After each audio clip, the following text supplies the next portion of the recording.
Ashamarka fuudhee kabajamtoota daawwattoota Oromiyaa miidiyaa neetwork Oduu Ijoo Guyyaa kanaa isinitti himamu. Waraanni bilisummaa Oromoo godina Wallagga Bahaatti kan argamtu aanaa Leeqaa Dullachaa fi Wallagga Lixaatti kan argamtu aanaa Yubdoo guutumatti bulchiinsa Biltsiginnaa jalaa bilisa baasu ibse. Dubbii himaan idil addunyaa waraana bilisummaa Oromoo Odaa Tarbiin gama toora Tiwiitara isaaniitiin akka ibsanitti aanaalee lamaan guutumatti to'annaa waraana bilisummaa jalaa galaniiti jiru. Waraanni bilisummaa Oromoo kana duras aanaalee Gidaamii Beegii fi Qondaalaa bulchiinsa Biltsiginnaa jalaa guutumatti bilisa baasu isaa ibseeti ture.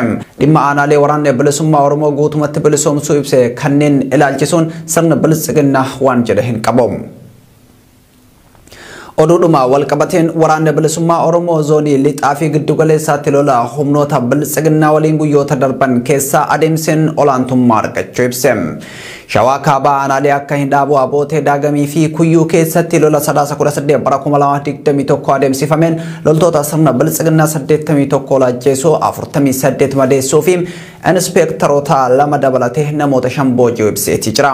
Wallagga Lixaa aanaa Yubdoo 18 yoo to'atu Wallagga Bahaa aanaa Leeqaa Dullachaa keessaa waboon loltoota sirnichaa baasuu fi lola 19 bara 2021 Wallagga Bahaa gabaa Sanbataa bakka Bosaqaa jedhamutti lola hamaa guyyaa guutuu raayyaa ittisa biyyaa wajjin adeemsifameen booda waraanni bilisummaa Oromoo irraanuu addeessaa gabaasni maarsariitii waraana bilisummaa Oromoo qabatee bahe. Ibsa waboo kana ilaalchisee gama sirna Biltsiginnaatiin hanga ammaatti wanti jedhame hin jiru. Maatiin Qondaalaa Abbaa Olaanaa obbo Daawit Abdataa magaalaa Maqii keessaa qabamanii hidhamuun himame. Miseensota maatii Daawit Abdataa hidhaman kanneen maqaa isaanii eerame keessaa tokko abbaa isaanii Abdataa Hundeessaa jaarsa waggaa 82ti. Odeeffannoon dhaqqabe kun akka mul'isutti abbaan Qondaalaa Abbaa obbo Daawit Abdataa obbo Abdataa Hundeessaa haadha warraa obboleessa Daawit Abdataa Shaalloo Nadhii jedhamtu wajjin mana jireenya isaaniitii fuudhanii hidhani. Dabalataanis waasila Daawit kan ta'e obbo Baddilluu Hundeessaa jaarsa umrii 60 ijoollee isaa dubra 2 Hawwii fi Ayyaantuu jedhaman waliin gara mana hidhaatti geessuun ifoomeeti jira. Caasaa mootummaa keessaa duula maatii Qondaalaa Abbaa Daawit Abdataa hidhuu kan geggeessaa jiru kantiibaa magaalaa Maqii aadde Masarat Guddataa akka taate maddeen eerumsa kennaniiti jiru. Ajjecha jumlaa lixa Oromiyaa fi giddugalatti humnoota Abiy Ahmadiin raawwatamaa jiru ajjecha qindaa karoorfame uummata Oromoo onkuteessuuf raawwatamaa jirudha jedhan qeerroon Oromiyaa. Murni Abiy Ahmad lola kaaba biyyattiitti ofuma banee injifatu akka hin dandeenye erga baree of duuba deebi'ee uummata nagaa balleessaa tokko malee qeessaarratti ajjeesaa jira jedhu. Duulli duguuggaa sanyii godinaalee Wallaggaa fi Shawaa keessatti raawwatamaa jiru agarsiiftuu kufaatii sirna Abiy Ahmad akka ta'e akeekuu kanneen Oromiyaa miidiyaa neetwork dubbise. Godina Baaleetti sababa roobni dhabamuu fi bonni dheerachuutiin hongeen tibbana mudateen namni 200 fi 70 ol miidhamuun gabaafame. Baalee aanaalee hongeen itti hammaatee 5 fi deeggarsa namoomaa barbaadan kanneen akka Ana Sawweena Raayituu Daawwee Qaachan Daawwee Sararee fi Gololcha ta'uu qondaalli waajjira hooggansa balaa godinichaa ibsan.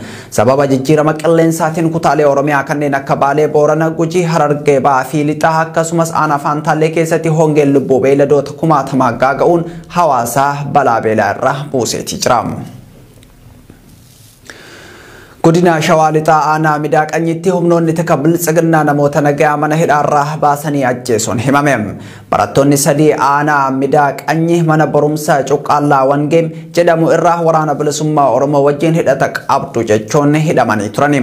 Barattoonni 3 hidhaman kunneen Garramaa Innaahu, Gammachuu Dabalaa fi Lammeessaa Manuu kanneen jedhaman ta'uu maqaa eeruu jiraattonni. Barataa Lammeessaa Manuu gaafa 18 bara 2021 halkan mana hidhaa keessaa baasuun ajjeesanii gatuu OMN odeeffateeti jira. Barataan kun bakka dhaloota isaa godina Horroo Guduruu aanaa Jimmaa Haraareetti gaafa 19 bara 2021 sirni awwaalcha isaa raawwateeti jira. Oduu gama Saudi Arabiyaa irraa arganneen dhalattoonni Oromoo dabalatee lammiileen Itoophiyaa mana hidhaa Saudi Arabiyaa keessatti hidhamanii dararamaa jiran dararaa itti hammaataa deemuu malee fala homaatu argachuu hin dandeenye jedhan. mana hidhaa Xariiqal Kharjii kutaa tokko keessatti namoota 200 hidhamanii kan jiran lammiileen kunniin kutaa itti hidhamanii jiran keessatti nyaataaf dhugaatii dhabuu akkasumas waan dirratti uffatanii fi kan afatan dhabuun haala hammaataa keessa jiraachuu himatu. Lammiileen kunniin yeroo garaagaraatti daraa hamtuu keessa turuu isaa Oromiyaa Miidiyaa Neetwork jala bu'ee gabaasaa turuun isaa ni yaadatama. Oduun ijoo ammaaf qabannee kana fakkaata qophiileen OMN itti fufu.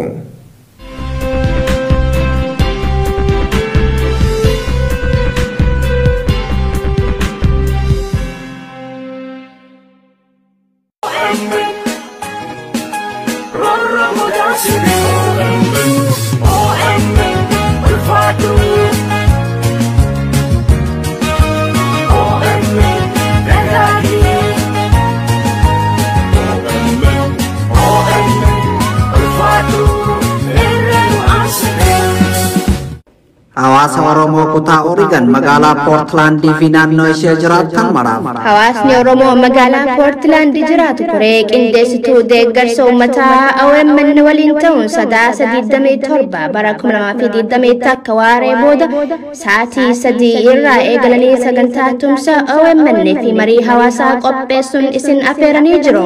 Hawaasni Oromoo magaalaa Portland fi naannoo ishee jiraatu martuu qophii kanarratti akka hirmaattaniif yaamicha dhiyaate. Directory Olana Oromia Media Network Muhammad Abdush Kulala Mumme OMN Dajane Gutama Zak Dube fi keessummoonni biroo sagantaa kanarratti ni argamu. Teessoon Doubletree by Hilton Portland 1000 North East Multnomah Portland Oregon 9723 Odeeffannoo dabalataaf karaa lakkoofsa bilbilaa kanneeniin koree qindeessituu sagantichaa qunnamuu dandeessu. Koottaa wajjin taanee haala yeroo Oromiyaa fi Oromoo irratti waloon haa mari'annu. OMN utubuun sababal'aaf sagalee haa taanu. OMN ijaa fi gurra uummataa. Koree qindeessituu sagantichaa Portland, Oregon, USA.